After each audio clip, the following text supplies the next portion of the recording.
Impact Wrestling 2 days before No Surrender. Now, before I get started, there's two things I need to cover. The first one is I've been deciding what I want to do. Elimination Chambers on Saturday and No Surrenders on Saturday. And I've been thinking simply because no one's going to cover No Surrender, I probably might do No Surrender and do Elimination Chamber the next day. That's what I've been considering. Or it could be maybe the opposite. Leave a comment below what you think I should do, because I am thinking of doing No Surrender and then the Elimination Chamber on a Sunday.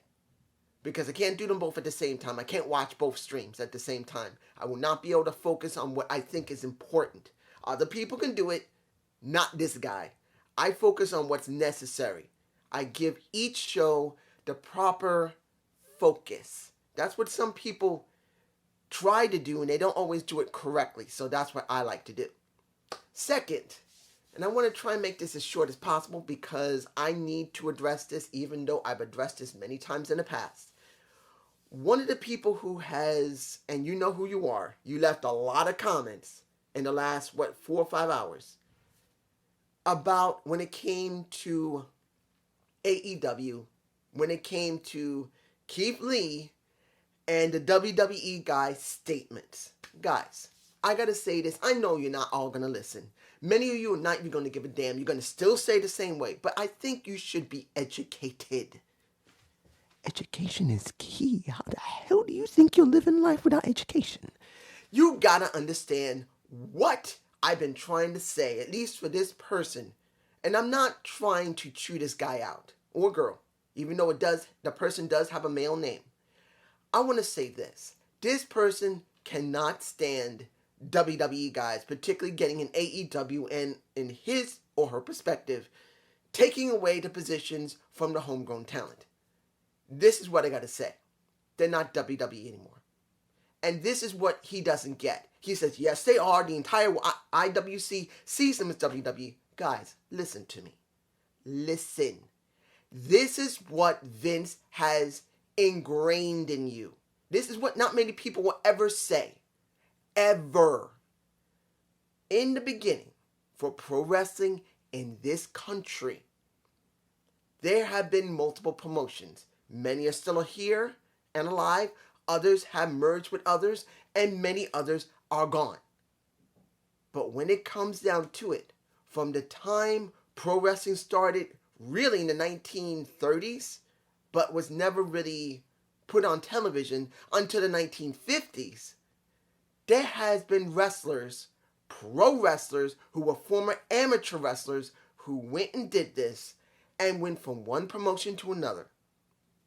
Make their money, earn their cred, get their fame from the fans around them, and then when the time comes, like they begin to get stale or they want to have more money, wrestlers care about money like no one else. They move on to another promotion, start again, counting on, there's a flying here, counting on if they've already gotten established, but then in that same place they're going, but they haven't been there in a while. And they just reinvigorate themselves because they haven't been seen in a long time. This has been going on for over 70 years, where wrestlers go from one promotion to another. They bury the promotion or never mention them. Others do. That is how the business works for most wrestlers. Some will talk about where they were built and started. Others will not. But when it came down to the entire thing, and this is what this guy or girl does not get, Vincent Kennedy McMahon, who took over from Vincent F, I believe his middle name, Vince's dad, Vincent F. McMahon, he decided to go head-to-head with the promotions when they all used to work together and cross-promote each other sometimes and just share talent. He decided to go head-to-head. And everyone got ingrained in their head that anyone who went from WWE is only a WWE guy. Just like they try to say the same thing for OH, Impact Wrestling, formerly TNA, or MLW. It's always the same thing. And I myself did that until I did my research when I started really doing this channel and really started understanding what I was doing as a pretty much a wrestling reviewer. Because when I started 10 years ago, I just wanted to do it so I wouldn't feel so stressed and depressed that I had hypertension that was messing with my blood pressure due to the fact of my anxiety and depression. Because I found out I had this anxiety and depression that was messing with me, gave me hypertension, and gave me high blood pressure. The more upset I got, the more anxious I got, my blood pressure would go up. And I had to find a way to get an outlet. That's what this is. So I had to eventually start doing research, at least enough, so I didn't sound like a total moron. So these people in the IWC, and this particular, if he's a subscriber, thank you for subscribing. If not, it doesn't matter. You can still say whatever you want because you have the right to. I won't block anybody. Not unless the algorithm, and I like to say this clearly, I don't get rid of people's comments. The algorithm does, and that pisses my ass off. This is what I want you to understand. Now, are you going to believe me? No. But still. Now, I'm not going to put no timestamp. You're just going to have to suffer for it with me. Now, what are we getting this Impact before No Surrender? It was actually a very good show. And I'm not going to cover everything because I want to see what's going to happen with No Surrender going forward. Because they're going up against Elimination Chamber.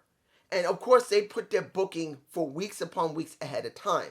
Compared to Elimination Chamber, which has been thrown together really quickly by Vince. So, I want to see how this develops. Now, the first match that we got was Marsha Slamovich versus Dream. And I don't remember her first name, Katie Dream, or what is her name? Kia Dream. Well, she went to Dream Street. Within 1 minute, her ass was made. She was given the option to give Slamovich a couple of smacks and hits. She gives her a headbutt. Done. Slamovich destroys everybody. Now here's the thing. Where are we going with Slamovich? She needs to move on from just jobbers. Eventually we gotta hear how she talks. I don't care if she's got an accent. She needs to talk. I don't care if she doesn't do promos good in the back. She needs to do it. And I need to see her start interacting with the other women that are in Impact Wrestling. Now, mind you, it's good to see her destroying indie talent. No problem with that. But when are we going to have her go up against Rosemary? Or Havoc if she's there? Or an Alicia Edwards? Or Kimberly? Or, what is it? Leah, but I forgot her name. It's her partner. The other Undead Bride. I haven't seen her in so long. I don't know if those two are still there. Even though they're still supposedly on roster, I haven't seen them. So hopefully they are still with Impact. We need to see her deal with more Impact stars. Now, we are going on to the match that I don't understand why the blue fuck they did it.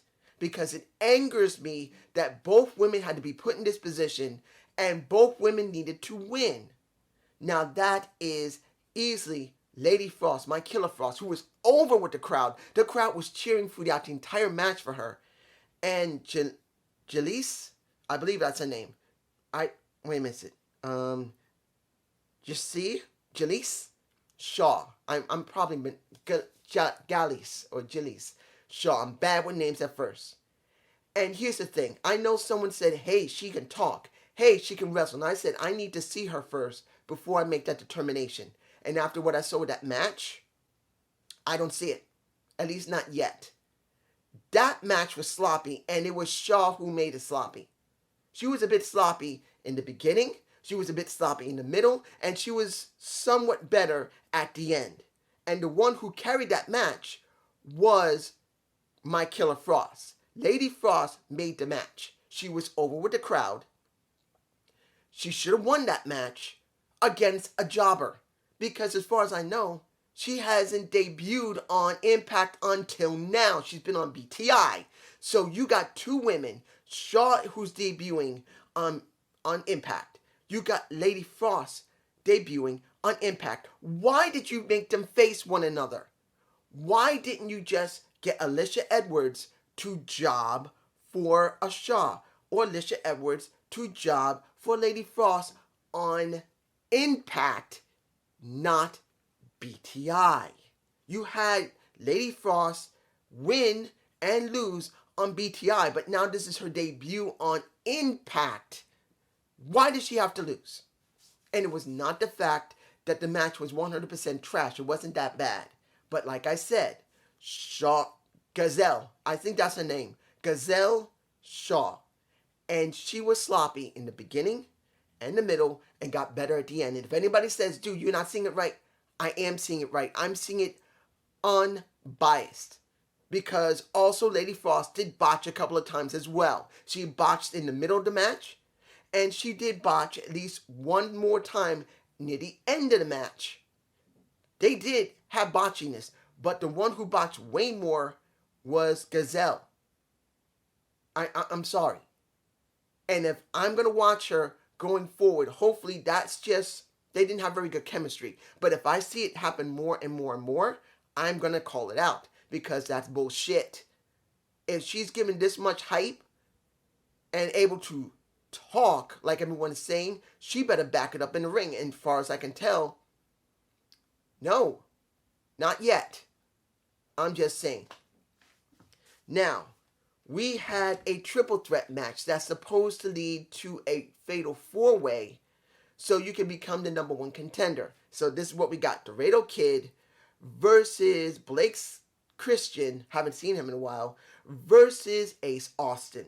They had to have this match so when No Surrender rolls around, when we're going to have Bailey, we're going to have, who is in there? McMahon Fulton, I believe he's in there. And you're going to have, I forgot who else is in it. But you're going to have a fatal 4-way. No, Chris Bay, sorry. Chris Bay, McMahon Fulton, and Bailey, and whoever wins this match, which was Ace Austin. Now, was it a bad match? No, it was not. It was a very good match. But I'm going to say this, and I'm probably going to get a little, not going to be liked very much about this, I think. Because when it comes to Blake Christian. Look, is he a good wrestler? Yeah, he is. So is Dorito Kid. So is Ace Austin. But who looks like a person who can lead a division? This is where many people don't understand. Seeing in-ring ability is one thing, but giving a presence that you know for a fact could make a title look substantial. Is it Blake Christian? Is it Dorito Kid? Or is it Ace Austin? Taking away from McMahon Fulton helping him in the ring, the person that looked the best is Ace Austin because he has not only the physical look, we know he can talk, and he can wrestle very well. And while wrestling, he can tell a story way better than anyone else because having someone do a lot of spots like Blake Christian did does not mean he can tell a story very well because I remember seeing him a couple of times. He does great spot work. Does not mean he can tell a story. Dorito Kid does great spot work and to a certain extent can tell a story because he has more experience than Blake Christian. So I see the one who clearly looks the best to lead the X Division is Ace Austin, even though I'd rather see somebody else. Second would easily be Dorito Kid because he's got experience. He can tell a story just like a Ace Austin, but I've seen him a lot of times, so it would be nice to see a change of pace. But when it comes to Blake, the only thing he knows how to do is spots. From last time I remember, he couldn't talk very well. He didn't have any type of charisma. And then the only thing he can do is a lot of spots. A lot of aerial. Not telling a direct story. Because when he's put up against 2 other guys who can do as many spots as him and can tell stories, Dorito Kid, not a great story, and then you got Ace Austin who can tell a very good story. There you go. Ace wins. Let's move on. Now, we got, Deanna Purrazzo said clearly, when it comes to No Surrender, she's still having an open challenge. She's letting anyone deal with her. Anybody to come and challenge. She don't care if it's an Impact or outside. So the Dorena's Dorena's title and the ROH title is up for grabs. Now the question is going to be, who is going to appear at No Surrender? Because it is obvious. Someone's got to come. Maybe Athena may show up. Maybe Taya Valkyrie will show up. I'm not saying they are. I haven't heard no rumors. But if she's saying this, it can't just be another Alicia Edwards. It can't be what? Havoc? Rosemary? We've seen that even if it's going after the Doritos title, or the ROH Women's title, it should be someone new. It might be an Athena, or maybe a Tyra Valkyrie return, because she can return anytime she wants, because her non-compete has been over for a while. I'm just saying. Now, Kenny King versus Chris Sabin. This is where it gets interesting. I remember Kenny King when he was in Impact Wrestling years ago. He was a decent to good talent, but he really didn't have that much charisma. And he could tell a decent story, but his ring work was sloppy. Even though he was good, but he wasn't great. Now it's been, 5 or 6 years easily since I last saw him. And now I see him again in Honor No More. Here is the question. What has improved on Kenny King? In some cases, his charisma is much better. When you feel the king, I am the king, he does have that charisma. And I'm glad to see it. Also, he has still his decent look. He always had a good, decent look. And wearing long pants like the ones they do, instead of his, his trunks, is actually a better look for him. He actually looks more presentable, but also looks more serious. And then the ring work. And here's the thing. It was sloppy as hell during the middle to the end of the match. No. If anybody says Kenny King looked incredible, I'm sorry, no. Because when he tried to do a Tiger Driver, not a Tiger Driver 98, but a Tiger Driver, where he grabs the guy by his neck, pull him like this, and swing him back, he never even arched his back. He was already laying on the mat, and he does it. That was incredibly sloppy. Kenny Omega does it better. I've seen Dorito Kid do it. I've seen other people do it.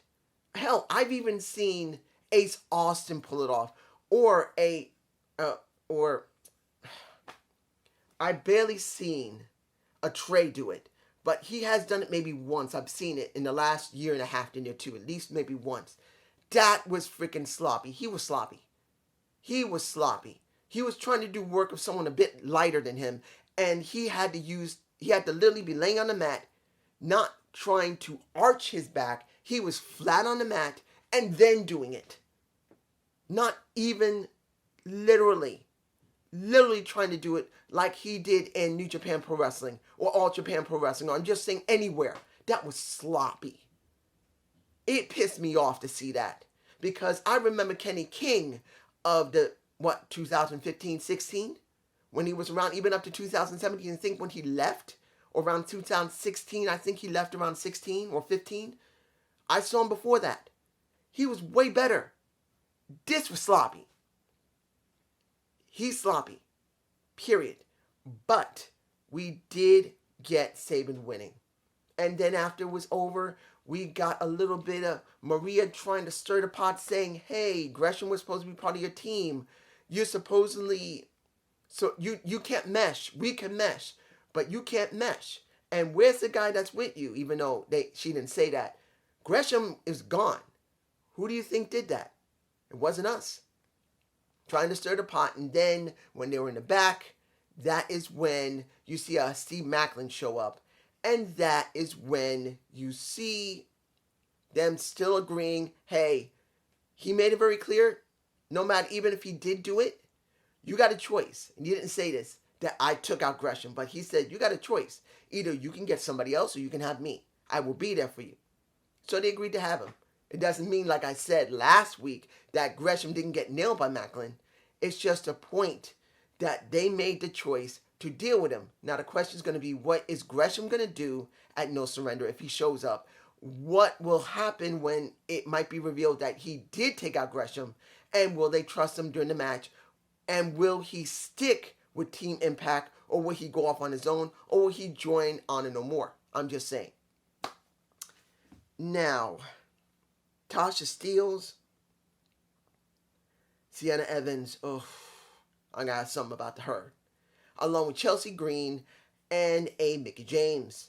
Their tag match that I believe they were going to have, and they did have. Guys, when it came to Tasha, she looked good. She actually looked pretty good in the ring. When it came to Chelsea Green, she looked a little sloppy, but she was fine. It wasn't 100% bad. Mickie was a little sloppy as well, but it was like in the beginning for both Chelsea and Mickie. And Tasha didn't really botch much at all. She generally looked very good throughout the entire match. It was very even. Although you could see her talking to Chelsea because her head, instead of being this close to Chelsea's head to tell her what she wants, she was like this far away while speaking to her. That was sloppy in that respect, but her ring work was fine. But that's some of the situations that you do get when wrestlers want to make sure that they remind the other person what's about to happen. They're going to do, or are you going to do it? They're going to have to ask them or talk to them. So they got to speak. But a lot of wrestlers sometimes tend to forget when you're this close and there's a camera, you can see it. But it's easy to forget because as you're doing the match, you're not always noticing the camera. It's hard to notice it. So that's just a gripe on me.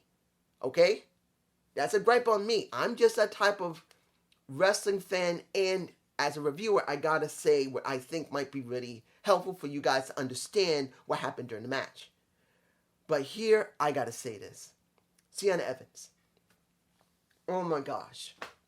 You got 3 women in the ring where you got one who has easily more than 15 years under her belt.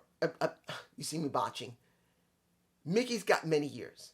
Chelsea Green got many years. Tasha Steelz, I don't know if she's more than Sienna Evans, but she might be more years than her, or maybe is even, but she understands what she needs to do. But when it came to Sienna Evans, what the fuck was that? It was at one point, no, multiple points, when she looks like she didn't want to hit anybody. And other points, she was so slow to get to her spot. And then she even at one point was speaking out, I'm doing this, out loud, to her opponent. Dude, I understand if she hasn't been in the business more than 2 or 3, maybe 2 years, maybe 3 at the most. I don't know how many years she's been in the business. But it's very rare to see someone who's been in the business maybe 2 or 3 or 4 years be that damn sloppy on a recording that you could see, where she literally at one point during the match said, I'm doing this. And it was at her opponent, Chelsea Green, not to...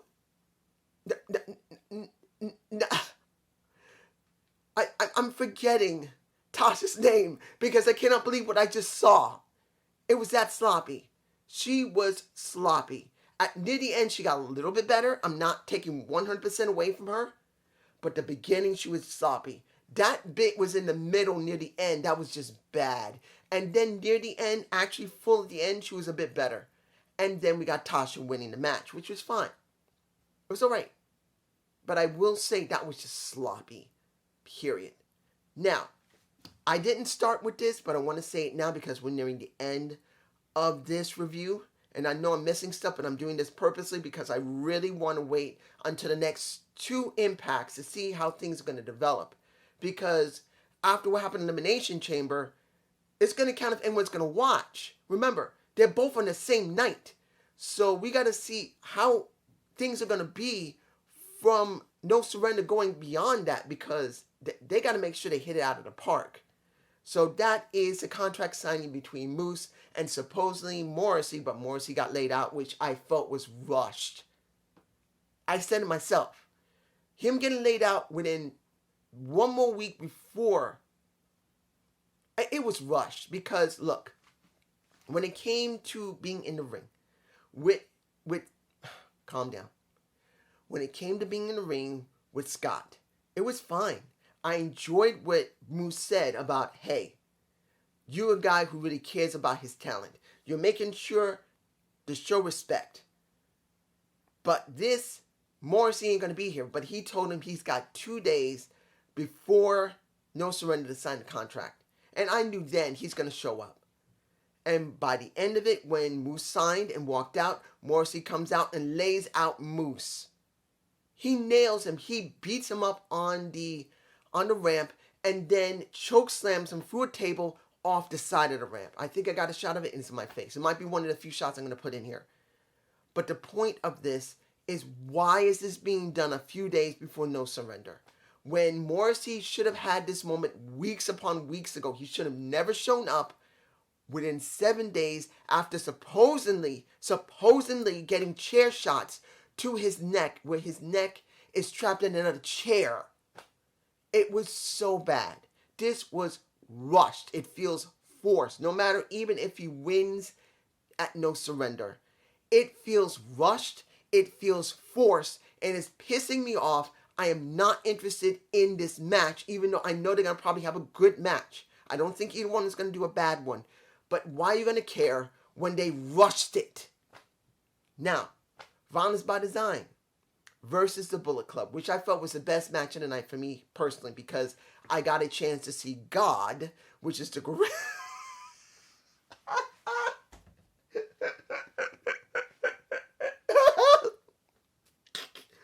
I'm sorry, I keep laughing when I have to say the Gorillas of Destiny. I'm not against them. The Tonga brothers, I'm not against them because I remember their last name. I'm not against them, but still. That name makes me laugh. But I will say, with them and Jay White, they are very good wrestlers. You know what I would love to see? I'm not saying they're related to the Usos. I'm not. I'm not saying they're related to Jacob Fatu, who is in MLW. But I would love to see I would love to see the Tonga brothers go up against the Usos. I would love to see how well the two Samoan teams will go up against together. Two Samoan brothers, possibly from a rival Samoan family against another rival Samoan family. That would be very interesting to see. That's just me. You guys tell me below how you feel about it. I don't think they're related. They could be, but I don't think they're related. I don't think so, but I could easily be wrong.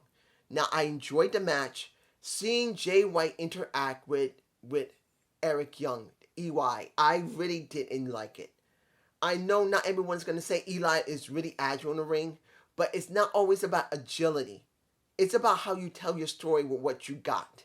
And I feel with Eric Young, he's always been good in the ring. That he can tell a story. It's just that it counts on the gimmick he's given to make sure the story works. Sanity was a great gimmick that got nowhere because of Vince. Violence by Design has been a great thing, at least until it got fall off the cliff, because they didn't do anything with it. They needed to go further with it, and they never did. He should have had the tag champs, and he should have been world champ at the same time. And then they could go up against Bullet Club after that. But they didn't have that. But this was a good match. As far as I'm concerned, I did enjoy it. Now, what does this mean? Will this be a good No Surrender? I don't know. I'm hoping it will be. And I am, like I said, considering doing No Surrender first and then doing Elimination Chamber the next day. But I would like I'm going to ask you. Asking a question. That might be the best title. What do you want? No Surrender? Or you want Elimination Chamber for Saturday? Leave a comment below. Tell me what you guys really want me to do. Because I am thinking about No Surrender. But normally, everyone does the WWE thing. I don't like to follow everybody, but that's what we got. Peace.